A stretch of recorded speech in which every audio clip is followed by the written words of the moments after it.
ಒಳಗಡೆ ಸರ್.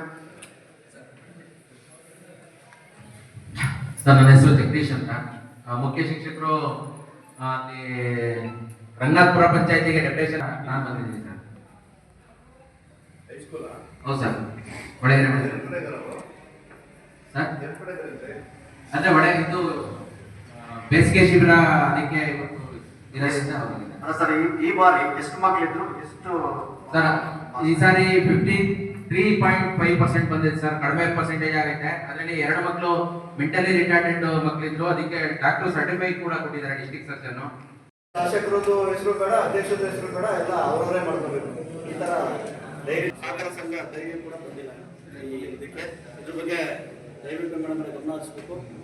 ನೀವು ಅವ್ರಿಗೆ ರೂಲಿಂಗ್ ಕೊಟ್ಟರು ಅಧ್ಯಕ್ಷರು, ನೋಟಿಸ್ ಕೊಡವ. ಸರ್ಕಾರದಿಂದ ಯಾರೇನು ದೊಡ್ಡವರಲ್ಲ, ಸಹಕಾರಿ ವ್ಯವಸ್ಥೆ ಯಾರು ಪ್ರೊಪ್ರೈಟರ್ಶಿಪ್ ಕಂಪ್ನಿ ಅನ್ನೋ ಯಾವುದೋ ಒಂದು ಕಂಪ್ನಿ ಬ್ರಾಂಚಸ್ ಅಲ್ಲ. ಸಹಕಾರಿ ಸಂಘಗಳಿಲ್ಲ, ಹಾಲು ಉತ್ಪಾದಕರ ಸಹಕಾರ ಸಂಘಗಳು ಯಾವುದೋ ಒಂದು ಕಂಪ್ನಿ ಬ್ರಾಂಚಸ್ ಅಲ್ಲ. ಯಾವುದೋ ಕ್ಯಾಪಿಟಲ್ ಒಂದು ಕಂಪ್ನಿ ಐತೆ, ಅವ್ರ ಕಂಪ್ನಿ ಬ್ರಾಂಚಸ್ ಅಲ್ಲ. ಕೋಆಪರೇಟಿವ್ ಸೆಕ್ಟರ್ ಮೇಲೆ ಸಹಕಾರಿ ವ್ಯವಸ್ಥೆ, ಸಹಕಾರಿ ಇಲಾಖೆ ಇದು ನಿಮ್ದು ಸ್ಥಳೀಯ ಸರ್ಕಾರ. ಸ್ಥಳೀಯ ಹಾಲು ಉತ್ಪಾದಕರ ಸಮಸ್ಯೆಗಳನ್ನ ಸಂಬಂಧಪಟ್ಟ ಅಧ್ಯಕ್ಷರಿಗೆ ಮನವಿ ಕೆಡಿಪಿಸಿ ಚರ್ಚೆ ಮಾಡಲಿ, ಅವ್ರ ಸಮಸ್ಯೆಗಳನ್ನ ಬಗೆಹರಿಸ್ಲಿ ಅಂತ ಸ್ಪಷ್ಟವಾಗಿ ಹೇಳಿದ್ದಾರೆ.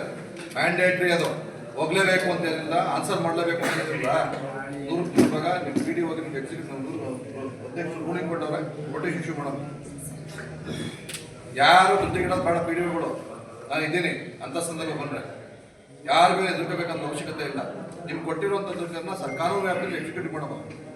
ಅಧ್ಯಕ್ಷರು ರೂಲಿಂಗ್ ಮಾಡಿಸಿದ್ವಿ. ಅವ್ರು ಪ್ರೈವೇಟ್ ಸೆಕ್ಟರ್ ಅಲ್ಲ, ಅವ್ರು ಸ್ವಂತ ಕಂಪ್ನಿ ಎಲ್ಲ ಕಂತಿದ್ರು. ಮೇಡಮ್ ಯಾರ್ಯಾರು ಬಂದಿಲ್ಲ ಅದ್ರ ಬಗ್ಗೆ ಗಮನ ಹರಿಸಿ ನೋಟಿಸ್ ಕೊಡಿ, ಸೀರಿಯಸ್ ಆಗಿ ಕೊಡಿ.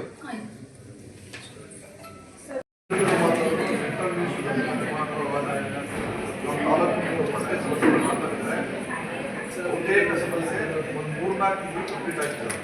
ಅವರು ಒಟ್ಟಿಗೆ ಪೆಂಡಿಂಗ್ ಇರೋದು ಆಗ್ತದಲ್ಲ, ಕಂಪ್ಲೀಟ್ ಆದ್ರೂ ನೋಡೋಣ.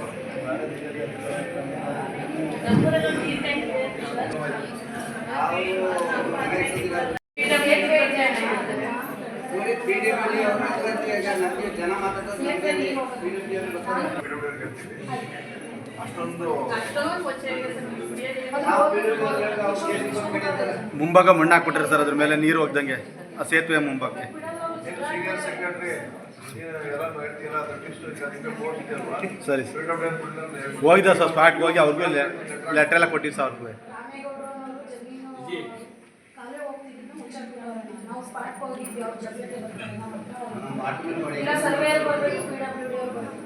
ಬಂದು ತಾಲೂಕು ಲಕ್ಷ ಒಂದು ಫೋನ್ ಇಡ್ತಾ ಇದ್ವಿ, ಅಲ್ಲಿ ಅದನ್ನ ಇದು ಮಾಡಿ ಪರಿಹಾರ ಕೊಡೋಕ್ಕೆ ಚೆಕ್ ಮಾಡಿಸಿ ಫೈಲ್ ಕೂಡ ಮಾಡಿಸಿದ್ವಿ ಸರ್. ನೋಡ್ಬೇಕು ಸರ್, ಅದು ಆಟ ನೋಡಿದೆ 10,000 15,000 ಆಗ್ತದೆ. 10,000 ಅಷ್ಟೇ.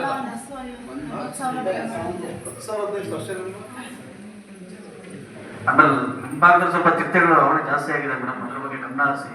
ಎಷ್ಟು ಹೇಳಿದ್ರಿ ಟೋಟಲಿ ತಾಲೂಕಲ್ಲಿ? ಒಂದೇ ಅಷ್ಟಲ್ಲ, ಒಂದೇ ಒಂದು ಚಿಟ್ಟೆ ನೀವು ಪುನಃ ಖರ್ಚಾಗಿರೋದು ಅಷ್ಟೊಂದು. ಏನಾಗಿದೆ, ನಾವು ಬಂದಿದ್ದರೆ 2 ವರ್ಷ ಪ್ರಯತ್ನ ಪಡ್ತಾ ಇದ್ದೀವಿ, ಆದರೆ ಅದು ಮುಂಚೆ ಇದ್ದರೆ ಯಾವ ಸಮಸ್ಯೆನೇ ಅಂದರೆ ಇಲ್ಲ ಬಿದ್ದಿತ್ತು ಮೇಡಮ್. ನಮ್ಮೂರಲ್ಲಿ ಒಂದ್ಸಲ ಚಿರತೆ ಬಿದ್ದಿತ್ತು. ಬಿಡುತ್ತೆ, ನೀವು ಕರೆಕ್ಟಾಗಿ ಕೆಲಸಗಳನ್ನ ಮಾಡೋದು. ಸಮಸ್ಯೆ ಹೆಂಗಾಗಿದೆ ಅಂದ್ರೆ ಹಳೆ ಮಾಡ್ತಾ ಇದ್ವಿ, ಯಾವುದೇ ಕಂಪ್ಲೇಂಟ್ ಬಂದ್ರು ಮತ್ತೆ ಫೋನ್ ಶಿಫ್ಟ್ ಮಾಡ್ತಾ ಇದ್ವಿ. ಆಮೇಲೆ ನಾವ್ ಏನ್ ಮಾಡ್ಬೋದು ಅಂತ ನೀವೇ ಹೇಳಿ. ಇಲ್ಲ ಮತ್ತೆ ಇನ್ನೊಬ್ರು ಯಾರಾದ್ರೂ ರೈತರಿಗೆ ಆತರ ಪ್ರಾಬ್ಲಮ್ ಕೆಲಸ ಮಾಡ್ತಾರೆ.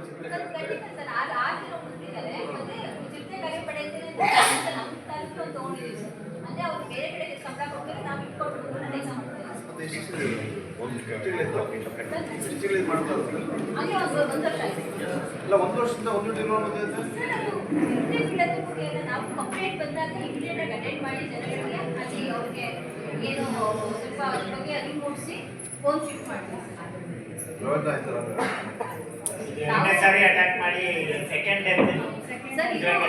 ಇದಕ್ಕಿಂತ ಮುಖ್ಯಕೆರೆ ಹೋಬಳಿಯಲ್ಲಿ ಬೇರ್ಕೋಟೆ ಬಾರ್ಡರ್ ಅಂತ ತುಂಬಾನೇ ಸಮಸ್ಯೆ ಇದೆ ಸರ್.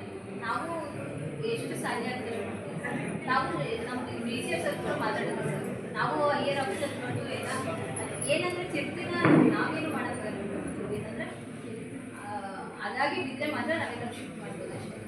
ನಿಮ್ಮ ಅರಣ್ಯ ಇಲಾಖೆಯಲ್ಲಿ ನಮ್ಮ ಪಂಚಾಯತಿ ಗಿಡಗಳು ನಡೆಸಿದ್ದೀರಿ ಅಂತ ಮಾಹಿತಿ ಕೊಡಲ್ಲ. ಕಂಪಲ್ಸರಿ ಇದನ್ನು ಮ್ಯಾಂಡೇಟ್ರಿ ಇದು. ಎಸ್ ಸರ್, ಶೂರ್ ಸರ್, ಕಳಿಸ್ತೀವಿ. ಇನ್ನು ಯಾರೋ ಹೇಳ್ತಾರೆ ಶೋಕಿಗೋಸ್ಕರ ಮಾಡ್ತಾ ಇಲ್ಲ. ಇಲ್ಲ ಸರ್. ಗ್ರಾಮ ಪಂಚಾಯತ್ ಮಟ್ಟದಲ್ಲಿ ಅಧಿಕಾರಿಗಳು ಇದು ಸಹಕಾರ ಇದು ಮತ್ತೆ ಡೈರಿ ಒಂದು ಭಾರಿ ಇದಿದೆ, ಸಂಬಂಧ ಇದೆ. ಇವಾಗ ಅವ್ರು ಹೇಳ್ತಾರೆ ಬರೀ 10,000 ಕೊಡ್ತೀವಿ ಅಂತ ಹೇಳಿ, ಡೈರಿ ಕಡೆ ಏನಾದ್ರು ಇನ್ಸೂರೆನ್ಸ್ ಇದ್ರೆ ಅದಕ್ಕೆ ಡೈರಿಯವರು ಬಂದ್ಕೊಂಡು ಅನುಕೂಲ ಆಗ್ತದೆ. ಈ ತರ ಸೂಕ್ಷ್ಮವಾಗಿ ಡೈರಿಯವರು ಇವರು ಯಾವುದೋ ಒಂದು ಇದನ್ನು ಕೊಡ್ಲಿ, ಯಾವುದೋ ಒಂದು ಯಾವುದೋ ಮನೇಲಿ ಕುತ್ಕೊಂಡು ಅದೇ ಆಫೀಸು ಬೇರೆ ಇದು ಸಂಬಂಧ ಇಲ್ವಾ? ಇವಾಗ ಈಗ 10,000 ಕೊಡ್ತಾರೆ, ಒಂದು ಹಸು ಎಷ್ಟು ಬೆಲೆ ಮಾಡೋದು. ಇದಕ್ಕೊಂದು ಡೈರಿಯಿಂದ ಏನಾದ್ರು ಒಂದು ಇದ್ದಿದ್ರೆ ಒಂದು ಸವಲತ್ತು ಕೊಡಕ್ಕೆ ಇಂಥ ಸಭೆಯಲ್ಲಿ ಭಾಗವಹಿಸಿ ಮಾತಾಡಿದ್ರೆ ಅನುಕೂಲ ಆಗಿದೆ. ಈಗ ಡೈರಿಯಿಂದ ಬಂದಿದ್ರೆ ಇಲ್ಲಿ ನಮ್ಮ ಮಕ್ಕಳೆಲ್ಲ ಬಂದಿದ್ರು, ಎಷ್ಟೋ ಜನಗಳು ದುಡ್ಡು ಕೊಟ್ಟು ಸುಮ್ಮನೆ ವೇಸ್ಟ್ ಮಾಡ್ಕೋತಾ ಇದ್ದಾರೆ. ಯಾವ್ದಾದ್ರು ಹಸುಗಳಿಗೆ ಹುಷಾರಿಲ್ಲ ಅಂದ್ರೆ ಎಲ್ಲರಿಗೂ ತುಂಬಾ ದುಡ್ಡು ವೆಚ್ಚ ಮಾಡ್ತಾ ಇದ್ದಾರೆ ರೈತರುಗಳು. ಯಾರು ಕೂಡ ಅದ್ರ ಬಗ್ಗೆ ಗಮನ ಹರಿಸ್ತಾ ಇಲ್ಲ, ಮಾಹಿತಿನೇ ಕೊಡ್ತಾ ಇಲ್ಲ. ಬಂದು ನಿಂತ್ಕೊಂಡ್ರೆ ಯಾವ ರೀತಿ ಇದನ್ನ ಡೇಟಾ ಕೊಟ್ಟಿದ್ರು ಇವರೇ ಅಂತೆ. ಅಗ್ರಪಕ್ಷ ಹೇಳಿದ್ರು ಮೆಡಿಸಿನರು ಇಬ್ರು CHO ಇಲ್ಲ. ನೀವೇ ಚಾರ್ಜಾ? ಅಗ್ರಪಕ್ಷ ನಾನಲ್ಲ ಸರ್. ಮೆಡಿಸಿನ್ ಏನ್ ಚಾರ್ಜಾ? ಇಲ್ಲ ಸರ್, ಸೌಜನ್ಯ ಬಂದಿದೆ. ವಾಶ್ರೂಮ್ ಬೇಕು ಆಯ್ತು, ಬರ್ಲಿ ಹೇಳಿ ಅಂತ ಏನು ಇದು ಬಂದಿಲ್ಲ ಸರ್. ಅದಕ್ಕೆ ನಾವು ಪ್ರಾಥಮಿಕ ಆರೋಗ್ಯ ಆಸ್ಪತ್ರೆಯಿಂದನೇ ಅದು ತಗೊಂಡ್ಬರ್ತೀವಿ. ಅದು ಅಂಗನವಾಡಿ ವ್ಯಾಪ್ತಿಗೆ ಬಂದಿರೋದು ನಾವೆಲ್ಲ ಹೇಳಿರೋದು.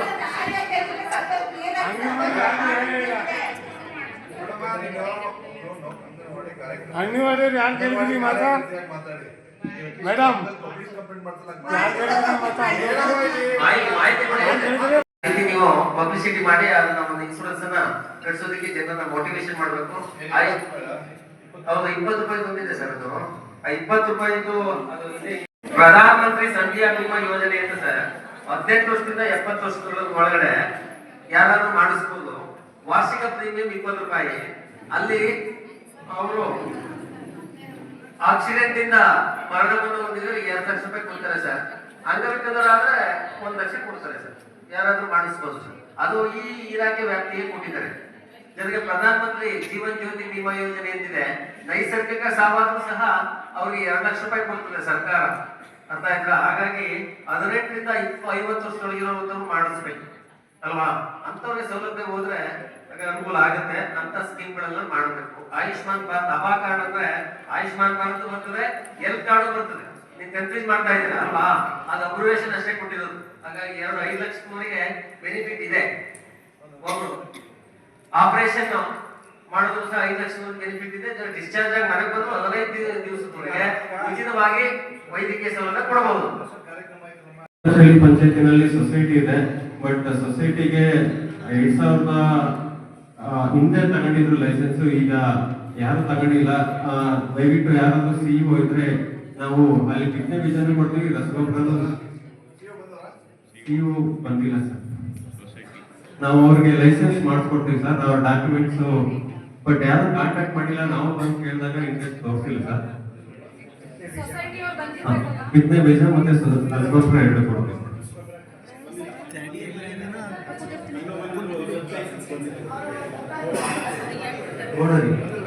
ಎಲ್ಲರೂ ಕೊಟ್ಟಿದೆ. ಕೃಷಿ ಹೊಂಡಕ್ಕೆ ನಮ್ಮ ಗ್ರಾಮನ ಆಯ್ಕೆ ಮಾಡ್ತಾರೆ. ಎಷ್ಟು ಸರ್ ನಾವು ಕೊಟ್ಟಿರೋದು? ಕೊಟ್ಟಿದ್ವಿ. ಅದಾದ್ಮೇಲೆ 43 ಜನಕ್ಕೆ NMSRD ನಲ್ಲಿ ಸೈಲೇಜ್ ಬಿಟ್ಟು ಮತ್ತೆ ಜಾಬ್ ಕಟ್ಟರು ಉಚಿತವಾಗಿ.